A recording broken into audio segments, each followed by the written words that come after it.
Bien, buenas tardes a todas y a todos, tanto en la red como aquí físicamente. Bueno, mi nombre es Ignacio. Vamos a presentar voy a presentar a los expositores de esta tanda de las segundas jornadas del Centro Latinoamericano de Estudios Escotistas y Tardo-Medievales.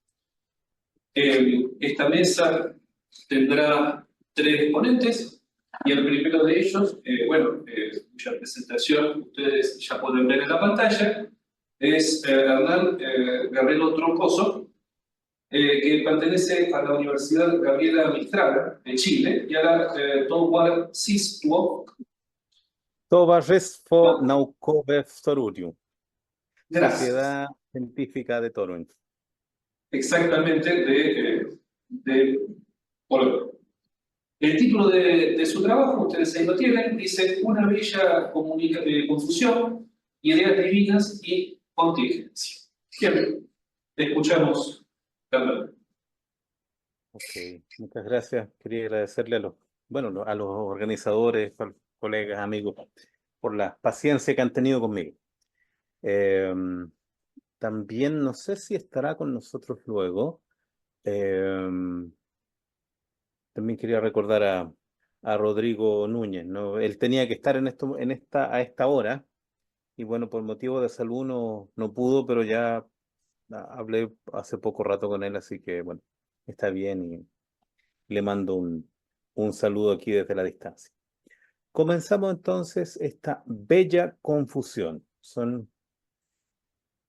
Eh, Vayamos directamente ya a la presentación. ¿Cuál es el plan de la ponencia? Bueno, veamos en qué consiste, cuáles son los antecedentes, por qué podemos hablar de una bella confusión, ¿no?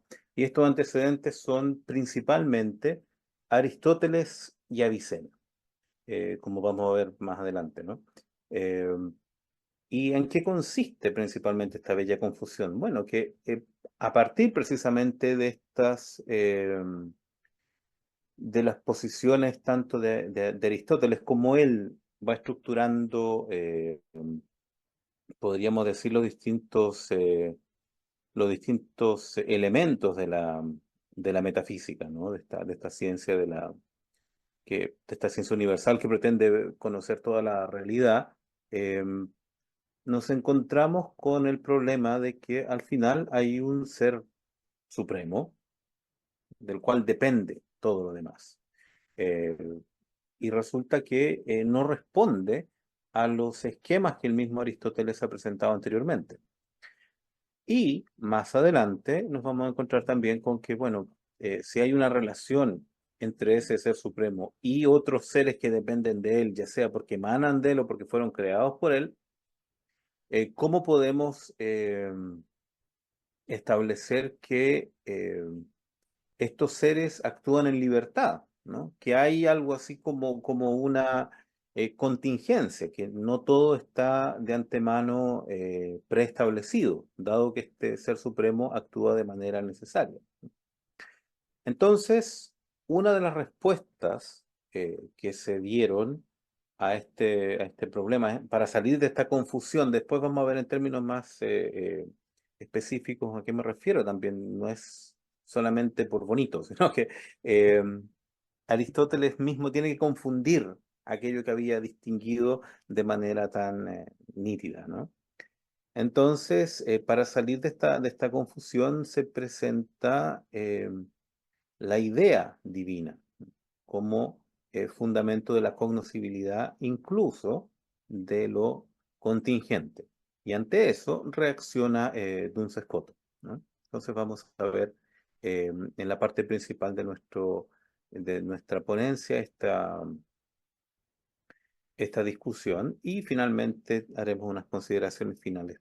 Sí, tendremos tiempo para discutir todas estas cosas más con más calma, ¿no? Bueno, comenzamos entonces con los antecedentes de esta bella confusión. ¿En qué consisten estos antecedentes? Bueno, como ya les había señalado, Aristóteles estructura eh, la realidad a partir de, podríamos decir, son cuatro aspectos. eh, cuando dice que, bueno, que ser se dice de muchas maneras, ¿no? En otras palabras, lo que es se puede entender, se puede comprender y funciona, podríamos decir, de muchas maneras. Y estos son, eh, en particular, son cuatro sentidos, ¿no? Está, por una parte, aquello que está en otro o que ocurre de una manera, pero también puede ocurrir de otra. Entonces, eso se llama accidente. De eso no puede haber conocimiento científico, porque no está presente en todos los individuos de una especie y tampoco forma parte de esa especie, ¿no? O sea, gracias señor, es, eh, es compatible con esa especie, pero eso no quiere decir que forme parte eh, de ella, ¿no? O bien es algo que ocurre, pero su contrario también puede tener lugar. Entonces no hay el conocimiento que nosotros tengamos, por ejemplo, de que hoy llovió, no aumenta en nada nuestro conocimiento del clima, porque efectivamente puede llover, pero también puede haber sol, ¿no? Por otra parte están las categorías, ¿no? Que son esta distinción entre los distintos ámbitos de lo real, ¿no? Las sustancias, cualidades, cantidades, etcétera, etcétera, etcétera. Y aquí ya podemos decir que se encuentra el catálogo de todo lo que podemos decir que es, ¿no? En términos que abarquen a todo lo que está contenido dentro de ello. O sea, no dije nada con eso. Que abarque a todos los individuos, a todas las especies, a todos los géneros de una determinada categoría. Cualquier descripción tiene lugar en términos categoriales. Después tenemos otro sentido, que es esta oposición entre acto y potencia. Ambos dicen ser, ¿no? Ambos son modos en que nosotros podemos comprender la realidad, pero ¿en qué sentido? Cómo la realidad se despliega, cómo las cosas tienen lugar, ¿no? Cuando algo tiene lugar decimos que está en acto, que actúa, ¿no? Que está operando. Pero muchas veces esa operación implica que la operación contraria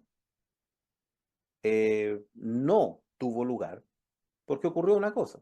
Por ejemplo, el color de la camisa que tengo, ¿no? O sea, resulta que es azul. Podría haber sido de cualquier otro color, pero es azul, ¿no? Entonces, el azul impide que en este preciso instante la camisa sea de otro color. Podría haber sido de otro, y perfectamente si yo la tiñera, tendría otro color, pero ese otro color impediría que fuera azul. Entonces tenemos que ambos, acto y potencia, expresan o muestran cómo son las cosas, ¿no? O cómo pueden ser las cosas. Y se distingue de las categorías, porque en el fondo, con el acto y la potencia, estamos tomando todas las categorías que corresponden, o mejor dicho, todas las probables, eh, todos los ejemplos o todos los casos probables de una determinada categoría que se aplican a una situación determinada. Por ejemplo, los colores de la camisa son cualidades, ¿no? Entonces, todos los colores posibles, imagínense todo el espectro de colores, es interminable, ¿no? El número de colores que podría tener esta camisa, pero tiene solo uno, una tonalidad de azul, ¿no? Y todos los otros están en estos momentos impedidos de tener lugar. Entonces, el acto y potencia, por así decirlo, trasciende las categorías y por lo tanto no pueden reducirse a ello. Algo similar pasa con el ser en tanto verdadero y el no ser en tanto falso, que tampoco se reduce al acto y a la potencia porque en el fondo verdadero o falso no necesariamente dice relación con el tiempo. Algo que es verdadero hoy, eh, hoy siempre habrá sido verdadero, ¿no? O sea, cuando algo ocurre, ocurre para siempre, ¿no? Entonces, y bueno, lo verdadero tiene que ver con expresar o decir lo que las cosas son en la medida en que son eso, ¿no? O bien decir lo que una cosa no es en la medida que no es eso, ¿no? Estamos diciendo la verdad que un gato no es un felino, Estamos diciendo una mentira si decimos que el gato no es un felino. En fin, estos cuatro sentidos de ser, estos cuatro modos en que nosotros podemos comprender la realidad, bueno, pueden ser aplicados, y Aristóteles efectivamente los aplica, eh, a toda la realidad sensible, a todo el mundo físico, e incluso también sí, al mundo físico, principalmente, ¿no?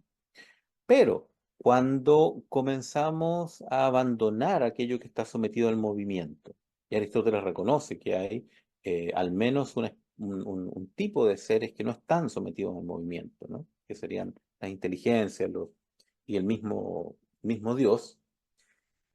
Esta estructura, bueno, colapsa. Entonces, ¿qué tenemos? ¿Qué es lo que nos queda? Resulta que no podemos decir que haya accidentes en Dios, porque Dios es puro acto.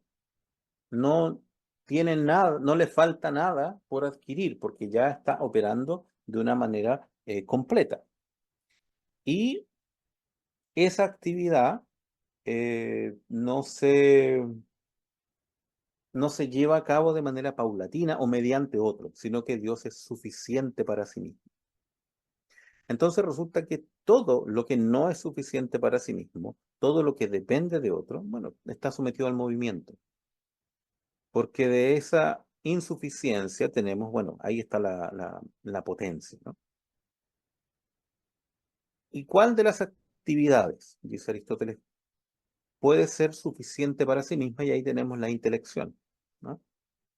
Entonces tenemos que si tuviéramos que nombrar modos según los cuales es posible concebir el ser divino, el ser supremo, tendríamos que hablar de actividad, dejamos de lado la potencia, y tendríamos que hablar de intelección. Pero una intelección, y aquí las cosas se empiezan a confundir, porque ya, uno podemos decir ya, ok, prescindamos de las categorías, prescindamos, en primer lugar, prescindamos del accidente, no hay problema, nadie lo va a echar de menos. Prescindamos de las categorías, eso ya es un poco más difícil, porque es casi imposible ha- hablar sin categorías, o hablar sin una referencia, por lo menos, a las categorías, ¿no? Y a la estructura que hay dentro de las mismas categorías. Aristóteles al comienzo del libro primero de la física demuestra eso, ¿no? O sea, que si Parménides pretende decir que todo es uno y me liso con él, bueno, resulta que si es uno, es una cantidad. Entonces está referido a una sustancia. Y tenemos entonces que todo no es uno porque hay al menos dos sentidos de ser, ¿no? Sentido sustancial y un sentido cuantitativo.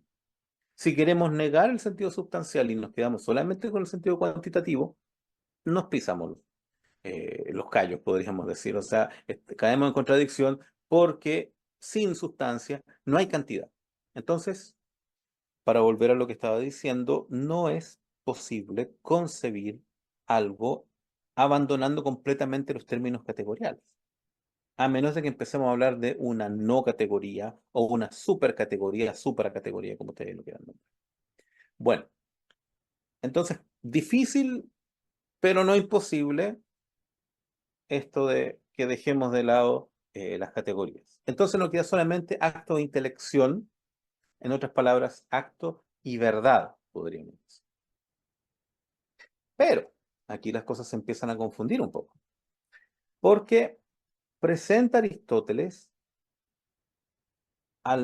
cuando sostiene que el acto o la actividad más perfecta, más alta, es el pensar, la actividad del intelecto, él lo presenta en términos de una identidad. O sea, aquello que actúa solamente, que no posee ninguna potencia, que no tiene no está referido a ninguna potencia, es idéntico con su actividad. Y esa actividad consiste en pensar. Y es un pensar que se piensa a sí mismo. O sea, que es objeto de su propio pensamiento.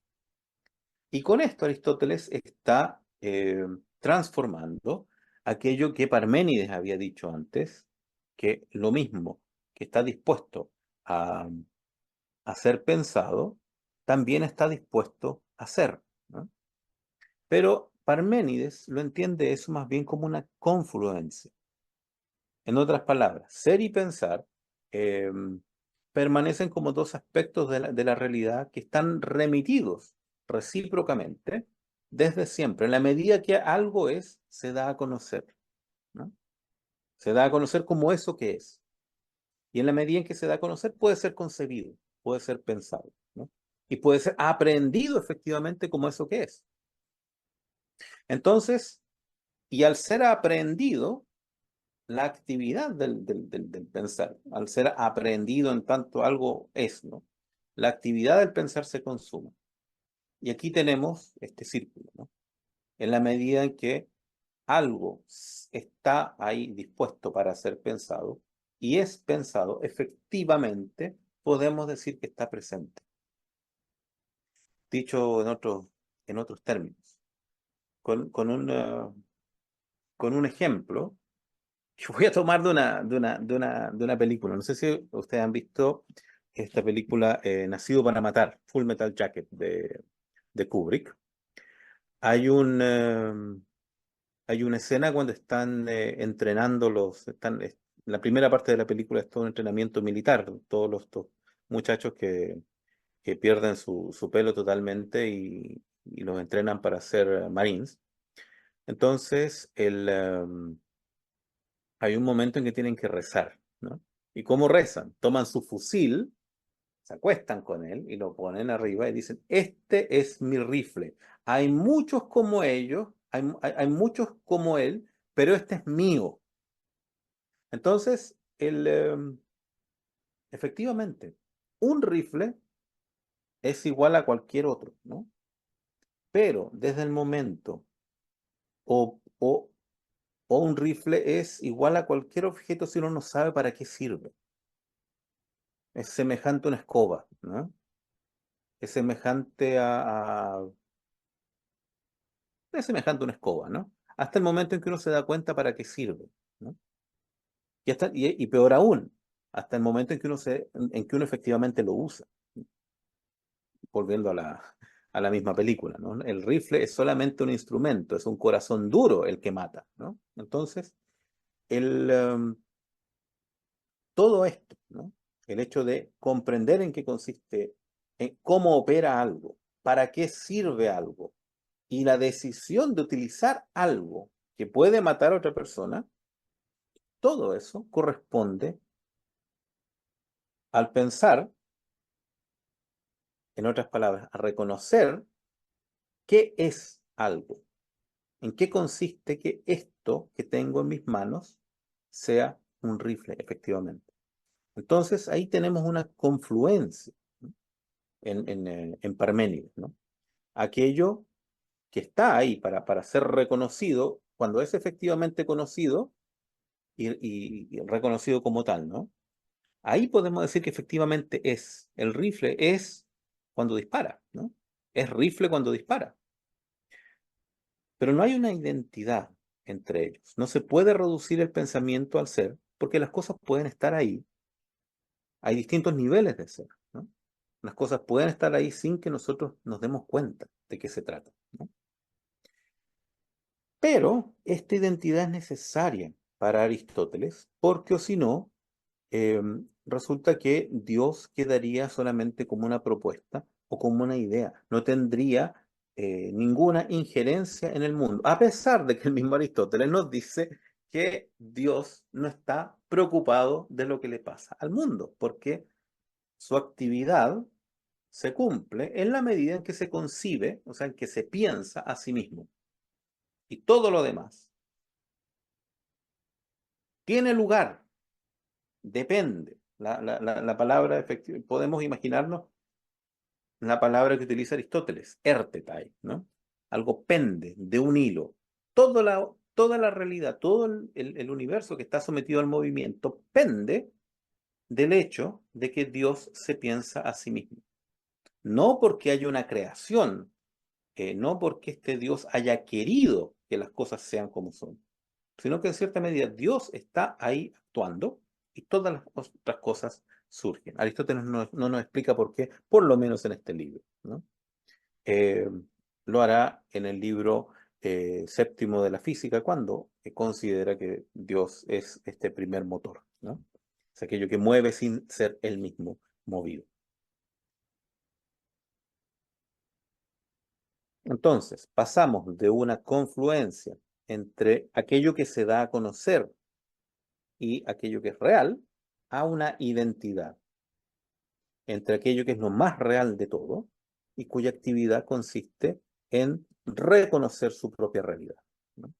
Y en el momento en que se reconoce a sí mismo, eh, consuma su propia actividad. Entonces, bueno, aquí tenemos el pasaje del libro duodécimo de la metafísica, capítulo séptimo, al final, ¿no? Cuando dice que perdón, la inteligencia que es por sí misma, ¿no? Es propia de aquello que por sí mismo es lo mejor, es,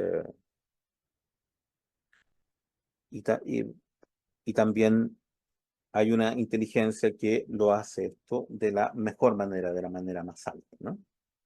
Entonces habría un paso de lo que es inteligible, que puede ser comprendido, a la comprensión efectiva, ¿no?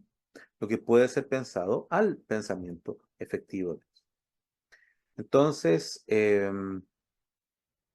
la especulación, o sea, el hecho de contemplar las cosas, no con la intención de actuar sobre ellas, sino que simplemente el hecho de conocer la realidad de la manera más alta, conocerla de la manera más íntima, bueno, es algo que a veces puede sucederle al hombre.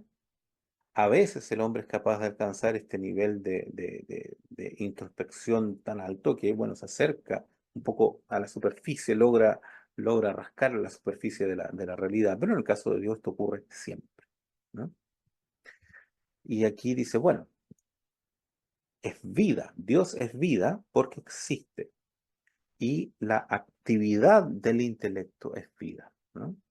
Y, y Dios es este acto mismo. Entonces, el acto que por sí mismo es de este tipo de vida es la vida óptima, o sea, la mejor, y una vida eterna.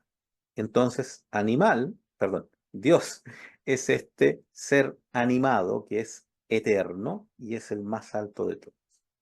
Entonces, por lo cual la vida y la duración continua, en una vida y una duración continua, Dios existe, pues esto es Dios, o sea, esta intelección de sí mismo que es eterna. Lo llamará en el libro noveno perdón, en el capítulo noveno, en el libro 12, lo llamará noesis noesios, o sea, pensamiento del pensamiento. Bueno, avanzamos un poco más, nos encontramos que Avicena, por motivos que, que nos podemos imaginar, ¿no? Aristóteles no tiene preocupaciones teológicas en el sentido religioso del término, religioso entendido como lo diríamos ahora, ¿no? No está pensando en una religión monoteísta, no tiene los problemas que tenemos los cristianos, no tienen los problemas que tienen los musulmanes, ni los hebreos, ¿no? Ni los judíos. Él piensa en términos simplemente racionales, términos lógicos, pero Avicena, en cambio, sí tiene la preocupación, bueno, de presentar al Dios del Corán, ¿no? Entonces, hay una relación, y, y ¿cómo se llama? Avicena intenta plantear estos términos, perdón, esta relación en términos filosóficos, ¿no? Hay una relación entre Dios y las cosas que va más allá de este simple mover en tanto que se es amado, ¿no? Esa es la relación, si podríamos decir, que por parte de Dios no hay ninguna. O sea, en el sentido de que Dios no hace nada por el universo, pero el universo se mueve, o sea, tiene lugar por esta atracción, podríamos decir, la atracción que ejerce el ser amado sobre el amante, ¿no? sobre quien lo ama. En el caso de Avicena, esto se produce por emanación. Pero, en términos, en términos concretos, mejor dicho, Avicena distingue un modo de ser propio de Dios y un modo de ser propio de las cosas. Dios es un ser necesario e incausado, mientras que las cosas son dependientes y son causadas. Y aquí la confusión se hace mayor. Aristóteles no habla de causa al hablar de Dios. Eh, Hay aquí una... No la voy a calificar en estos momentos. Hay algo que hace Heidegger cuando empieza a hablar del Dios que es causa sui, un poco menos que fuera el Dios de la metafísica y que poco menos todo el mundo y su perro habló de este Dios causa sui. Pero que, que yo sepa, en términos explícitos, Spinoza habla de un Dios causa sui.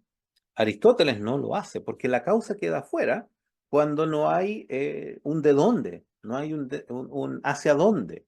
No hay movimiento, por lo tanto no es necesaria la causa. Si tenemos un acto que está ahí, no es necesaria la causa. No es que Dios se esté causando a sí mismo en la medida en que actúa,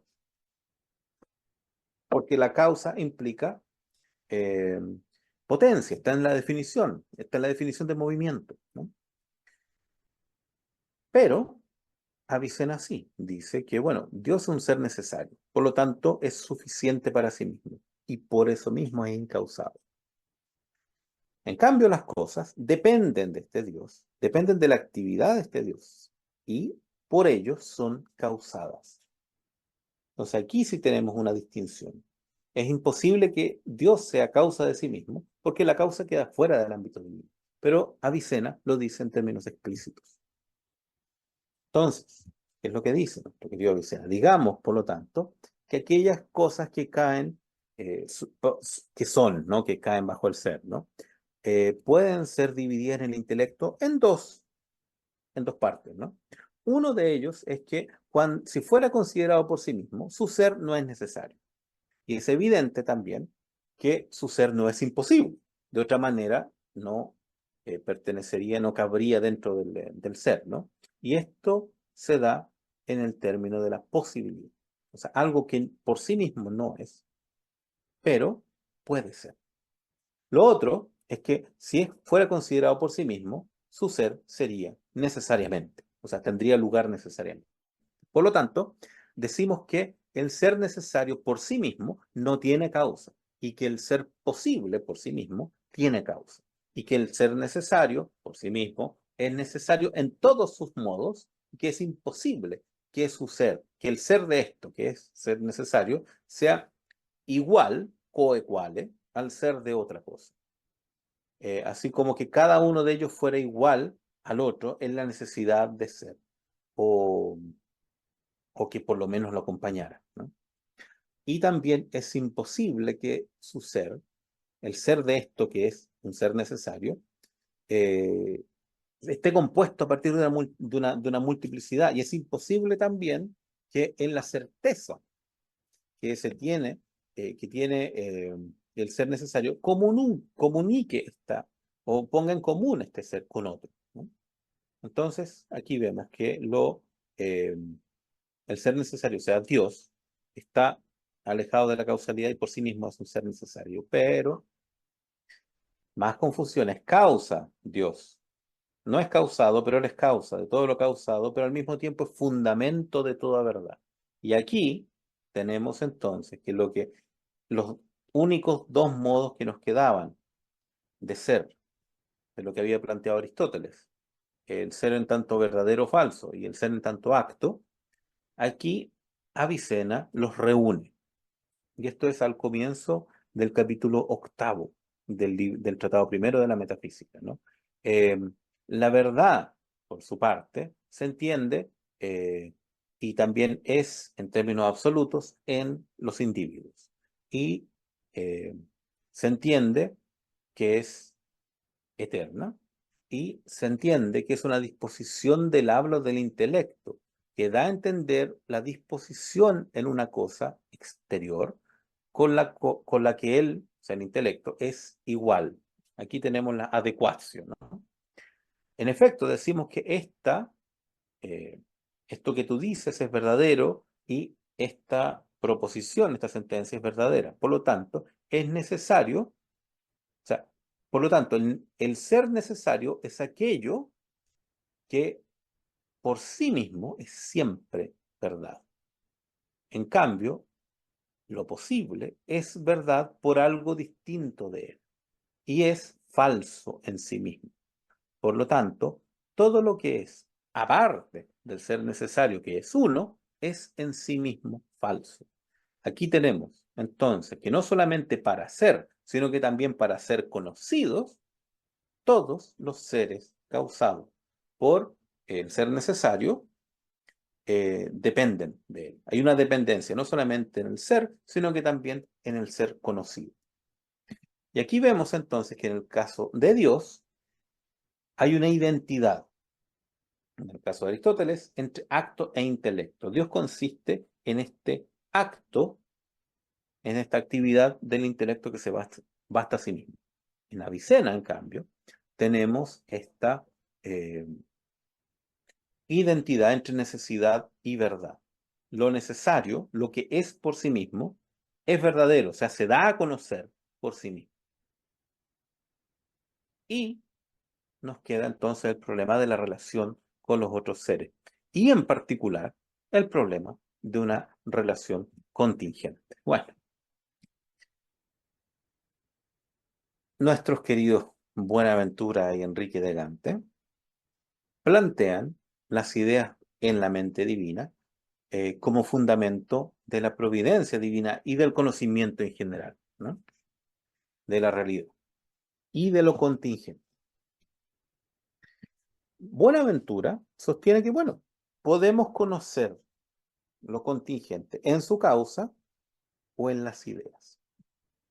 Y la primera posición que se puede conocer en las causas es la posición de Tomás de Aquino, entre otros. Boecio también. Y todo esto se remite a Aristóteles. Eh, pero Buenaventura lo desdeña. Entonces favorece las ideas divinas. Entonces, ¿en qué consisten estas ideas? Son razones, son semejanzas. O sea, en otras palabras, lo que es una cosa es su idea. Y es semejante a ella en el sentido, yo creo que la manera más clara de entender esto es, clara entre comillas, ¿no? Es como un poco como los esquemas kantianos. En el sentido, como lo explica Kant, eh, no es una imagen, sino que es más bien como una función. En otras palabras, una fórmula que nos explica el comportamiento de una cosa, pero lo explica de antemano. O sea, nos explica cuáles son los términos dentro de los cuales nosotros podemos comprender o concebir una cosa. Claro que, y Kant, eh, si bien esto lo aplica a la experiencia, sigue un razonamiento bastante similar a esto que tanto Bonaventura como Enrique plantean en términos de toda la realidad. O sea, no solamente reduciéndonos a la experiencia, sino que todo, ¿no?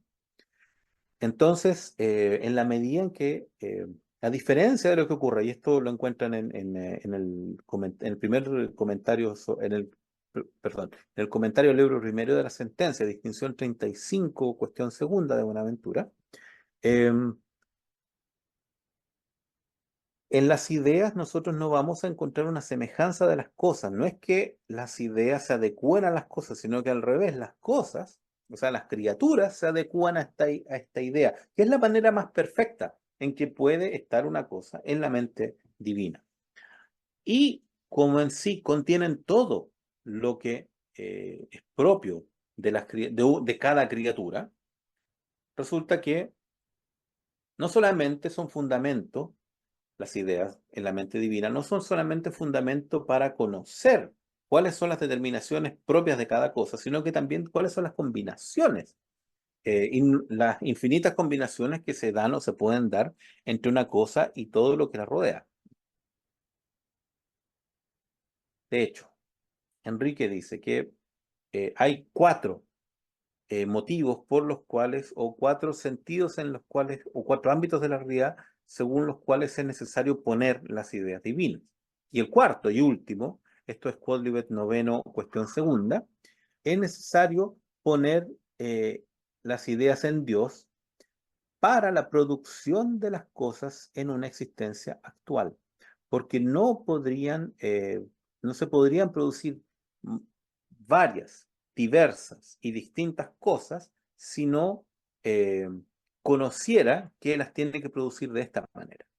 Pero este conocimiento, según lo que se ha dicho, no se da sino mediante las ideas. Entonces las ideas sirven como este modelo, como esta especie de intermediario entre Dios y las criaturas.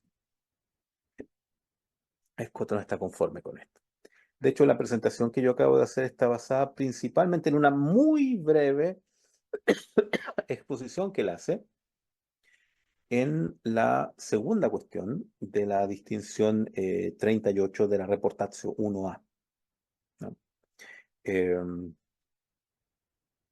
Primero, antes de dar su propia respuesta, porque el conocimiento que tiene Dios de los futuros contingentes, o mejor dicho, el intelecto divino, es infalible e inmutable.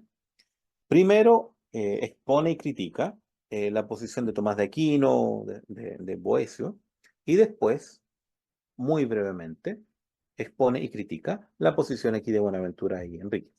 Entonces, ¿qué pasa con las ideas? Las ideas están, si es que hay que aceptarlas, porque es el gran pero en el caso de Escoto, si hay que aceptar las ideas, resulta que constituyen un conocimiento que es natural y necesario, porque es un conocimiento intelectual. El intelecto actúa de manera natural y por lo tanto necesario. Cuando conoce que algo es verdadero, eso es verdadero para siempre. No es que lo produzca, pero bueno. Otro problema. Entonces, eso es incompatible, que es un conocimiento natural y necesario, es incompatible con la contingencia o con la libertad en general. Después, las ideas, si cada idea representa una cosa que puede o no puede ser, que Dios puede crear o no, resulta que tendríamos que tener una idea por cada combinación posible. Una idea de Sócrates que está de pie, una idea de Sócrates que está sentado, una idea de Sócrates que se está poniendo de pie, una idea de Sócrates que se tropieza, etcétera, etcétera, etcétera.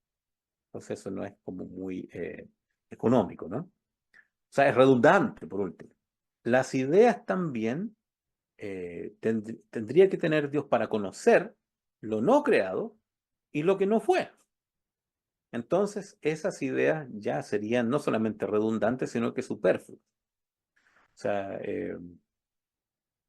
si me permiten un chiste de un tipo que por un accidente le faltaba parte del dedo meñique. Entonces decían que ese dedo lo utiliza para rascarse cuando no le pica. Entonces, en el fondo, tendríamos que tener ideas de lo que no fue o de lo que Dios no creó. Algo muy superfluo. Finalmente, las ideas no dicen relación con el tiempo.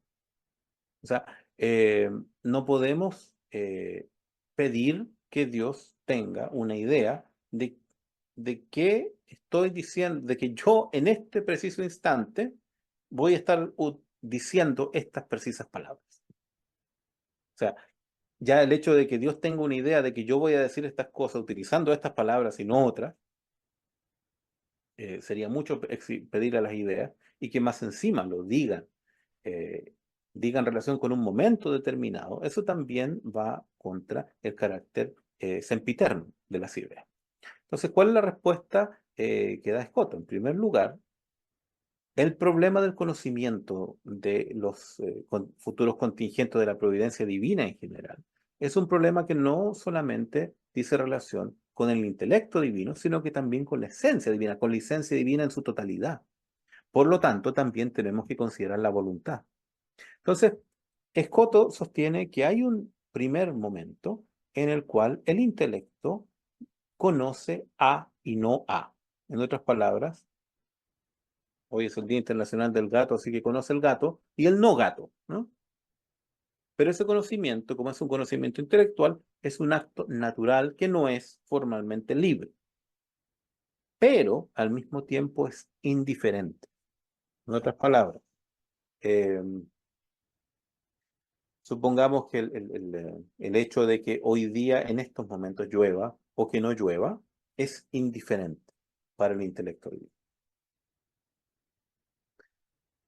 Entonces, conoce ambas posibilidades ¿Qué está contrarias. hablando? Ok, tienen que poner ¿Quiénes Dunes silencio. Scotland? El caballero que está a la derecha de la pantalla. Gracias. Entonces, el conocimiento de que en estos momentos llueva o que en estos momentos no llueva, Dios lo tiene, pero es indiferente, da lo mismo, porque a diferencia de las proposiciones que son verdaderas por sí mismas, o cuya verdad es reconocida por sí misma, Dios o esa verdad está contenida en los términos, o el hecho de que esos términos estén conectados entre sí es evidente por sí mismo, no necesita ulterior prueba. Pero todo lo contingente, como su contrario puede tener lugar en el mismo instante en el que tiene lugar, resulta que no hay una prioridad de uno de los contrarios por sobre el otro, en este primer instante, dicho sea de paso. Entonces, Perdón, ¿qué? Hernán, perdón que te interrumpa. Aquí, Ignacio, Dime. te quedan unos 8 minutos más o menos después. No, ya estoy terminando, no hay problema. Gracias. Entonces, ¿qué pasa? La voluntad, ante esta indiferencia, opta por A o por no A. En otras palabras, opta, elige uno de los contrarios. Y es un acto libre. O sea, la voluntad acepta que en estos momentos llueva por sobre, eh, por sobre la posibilidad contraria de que no llueva. ¿Por qué? Nuestro Señor responderá a esa pregunta en su momento, ¿no? Pero nos quedamos por lo menos con el hecho de que Dios opta por una de las dos posibilidades y por ese acto libre de que acepta, de que está de acuerdo con que una de las posibilidades tenga lugar, hace que A o que no A sea verdadero. Y en ese momento, el intelecto conoce que uno de los opuestos va a tener lugar, pero de manera contingente. Y ahora, ¿cómo ocurre esto? Y aquí Escoto presenta dos posibilidades. El intelecto observa la decisión de la voluntad y reconoce que, bueno, así va a ser, va a llover. Y tiene este conocimiento desde siempre. Pero aquí tenemos el problema de que habría un discursus, o sea, en otras palabras, habría un momento en que Dios no sabe o está indeciso y otro momento en que se decidió. Habría un cambio. Y Escoto dice, no, eso no lo podemos aceptar. Y por otra parte, parecería que el intelecto depende de la voluntad para conocer, cuando el conocimiento es la actividad propia del intelecto. Entonces, Escoto formula de otra manera su respuesta. La voluntad que acepta una opción hace que ésta sea verdadera. Entonces, recién cuando tenemos una verdad, el intelecto la conoce. ¿Y cuál es el fundamento de esta verdad? La esencia divina. Porque es la esencia divina. Se plantea estas dos posibilidades, decide y así será. Porque no hay nada que se pueda oponer a la esencia divina. Y aquí dice Escoto, ¿no? Por lo que es evidente que el intelecto divino no conoce los futuros contingentes porque ve la complacencia de su voluntad omnipotente, sino porque en aquel instante en el cual su voluntad está conforme, complacet sibi voluntas, es en primer lugar verdadero que tal contingente hecho y determinado de esa manera por la voluntad que no puede ser impedida, ¿no? O que no puede ser obligada a hacer lo contrario, la otra parte de la contradicción, entonces en ese momento el intelecto conoce. Entonces, parágrafo 41, distinción 38 de la reportación 1A. Bueno, vamos a las consideraciones finales, ¿no? Espero haber demostrado que históricamente podemos ver una progresión que decanta en la cuestión sobre la contingencia. O sea, en la medida en que, independiente de que esté el factor eh, religioso, teológico, ¿no? De que, eh, de que Dios es el creador, de que es necesario hablar de un libre albedrío, porque hay gente que por sus obras se va a condenar o por sus obras se va a salvar, a pesar de que Dios sepa de antemano quién se salva y quién se condena. Pero, por ejemplo, Francisco de Meirón, en la última distinción de su escrito Oriente, que se llama su comentario, dice, bueno, Dios ahora puede querer lo que no había querido antes. En otras palabras, en este momento Dios podría querer que una persona que se iba a condenar, no voy a dar nombre, se salve. O viceversa. Una persona que se iba a salvar, hizo tantos méritos que va a ir a un lugar un poco más caluroso. Entonces, podemos observar una progresión filosófica que exige eh, comprender de mejor manera cuál es el fundamento de la acción espontánea, de la acción eh, libre, ¿no?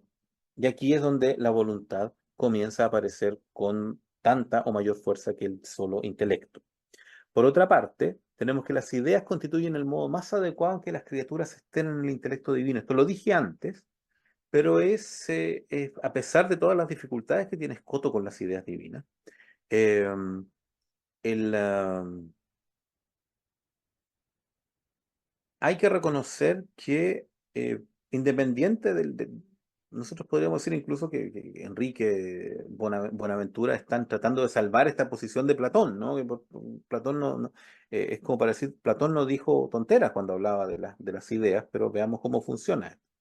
Em, pero una idea que en cierta medida contiene en sí todas las posibilidades de lo contingente, en tanto esquema, ¿no? En tanto mera estructura, en tanto función, en términos matemáticos, podemos decir que es el modo más adecuado en que las criaturas están en el intelecto divino, porque es como decir, ahí están todos los seres humanos posibles, independiente de su rostro, independiente de todas las cualidades, porque también están virtualmente contenidas todas las cualidades que son o no son compatibles con el ser humano, todas las cosas que puede hacer.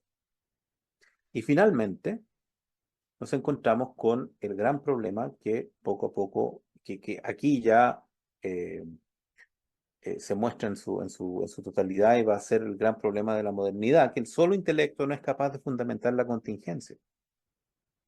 O sea, ya sea en términos de experiencia o en términos absolutos, o sea, abandonando la experiencia. Nosotros no podemos conocer a priori qué es lo que va a ocurrir con nosotros en los próximos 5 minutos. No hay nada que nos pueda asegurar eso. Eh, bueno, eso sería lo que tenía que decir.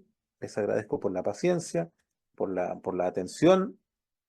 Estamos al otro lado del mundo, así que aprovecho de dar vuelta también la brújula. Y bueno, espero sus preguntas. Muchas gracias.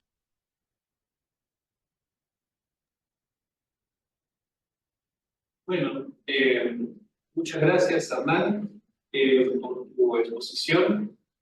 Bueno, entonces abriremos el periodo de preguntas, tanto a ti como en línea. Eh,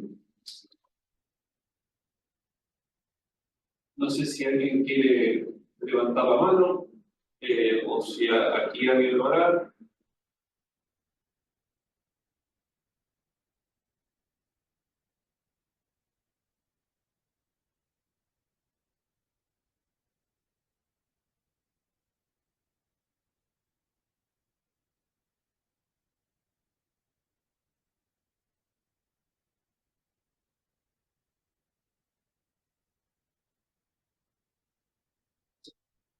Bueno, acá tenemos una pregunta.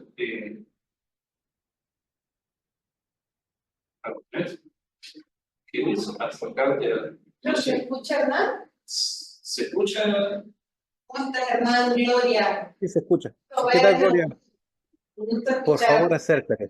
Acércate para verte. Bueno, me acerco. Ahora estás un poquito la mitad. Ahí está. Ahí estoy. Ahora sí te veo. Un gusto, Hernán. Hernán, ¿podrías decirme o precisar, porque es una cuestión también que estoy en la búsqueda, si vos ves que hay entonces una identificación en foto entre ideas y objetos secundarios, sí, no digo criaturas ad extra, pero sí ad intra, o vos ves que hace una distinción, o cómo ves ese tema de si se podría tomar como sinónimos. Esa es una primera pregunta. No sé si como objetos secundarios, porque en el fondo, bueno, el, más bien noto una incomodidad en el caso de Escoto con las ideas. Es algo, eh, afortunadamente no es tan tajante como cuando habla de la diferencia entre esencia y existencia, ¿no? O sea, que dice que eso ya es una ficción. Y pero pero diría que más bien en el caso de las ideas aparecen como, bueno, él niega todo este carácter que se les da, por ejemplo, de ejemplares, de, de causas primarias incluso.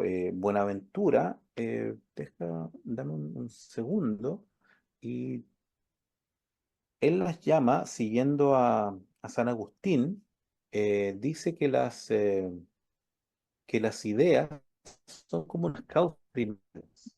Entonces, que Dios tenga que conocer por ideas, eh, creo que para Escoto es algo redundante. Eh, hay él habla, pero no lo dice en términos de ideas, él habla de estos, que las cosas están presentes, ¿no? Entonces no sabría decirte efectivamente cuál es el estatuto ontológico que les da, porque en el fondo yo creo que están más preocupados de, de- de descartarlas, ¿no? Que de darles una realidad mayor de la que él tendría ganas de adscribirles, ¿no? Esto es, San Agustín las llama causas primordiales. Esto es lo que dice Buenaventura en la distinción 35, artículo único, cuestión primera, del libro primero del primer comentario de la sentencia. Entonces, de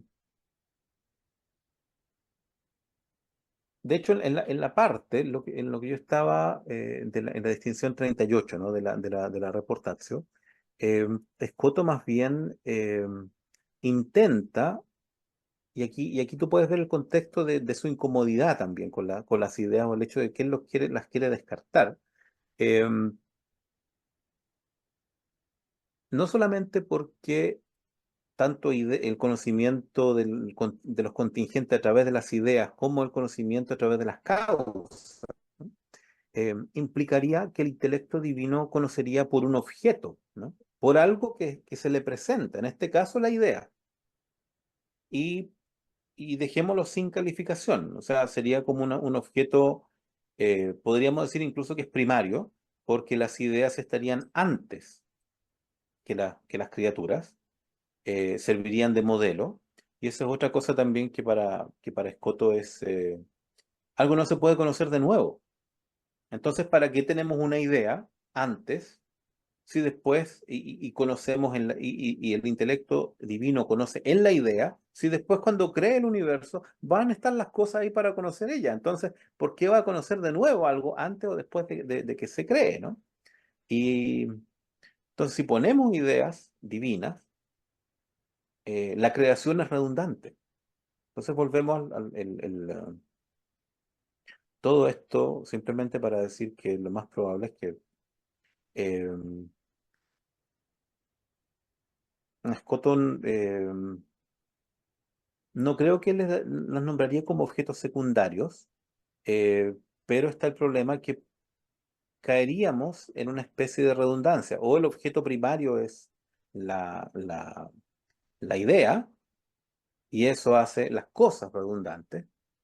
O bien conocemos mediante las cosas, y las ideas son, o Dios conoce mediante las cosas, y las ideas son redundantes. Pero en ningún caso ningún caso Escoto lo aceptaría, porque dice, Dios conoce por su propia esencia. Entonces es actividad de la esencia divina. Primero, presentar las posibilidades. El intelecto divino presenta estas posibilidades opuestas. La voluntad elige una de ellas. Y en ese momento se completa la actividad. Y es una actividad esencial porque no es solamente del intelecto ni solamente de la voluntad, sino que es de ambos juntos.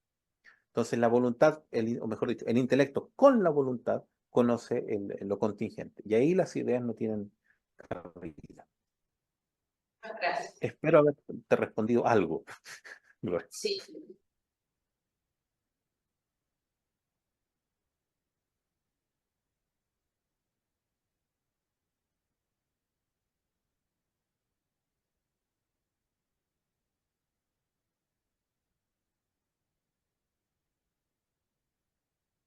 No sé si habré dicho muchas cosas en poco tiempo o pocas cosas en mucho tiempo. Entonces, no. Y aquí se acerca Enrique para hacer una pregunta. ¿Qué tal, ¿Qué Enrique? tal? ¿Qué tal, Hernán? ¿Cómo andás? Te quería preguntar si te parece que puede ser cercana la propuesta de Escoto sobre el conocimiento de los individuos que van a actuar contingentemente, una vez existentes, digamos, con la posición de Leibniz, con esa idea de que en el sujeto conoce todos los predicados, Dios tiene todos los predicados que son posibles respecto de ese sujeto. ¿Te parece que hay alguna línea de continuidad o no? Bueno, hay una línea de continuidad porque Leibniz leyó a Escoto, ¿no? Entonces, eh, pero hay una... El asunto está que todo lo contingente es individual. El problema, ¿qué tan cerca? Bueno, el intelecto divino estaría cerca del individuo. Podría conocer al individuo porque lo conoce de manera intuitiva. Esto es una de las... el intelecto humano, ahí Escoto no está tan seguro, ¿no? Y aquí hay una, por ejemplo,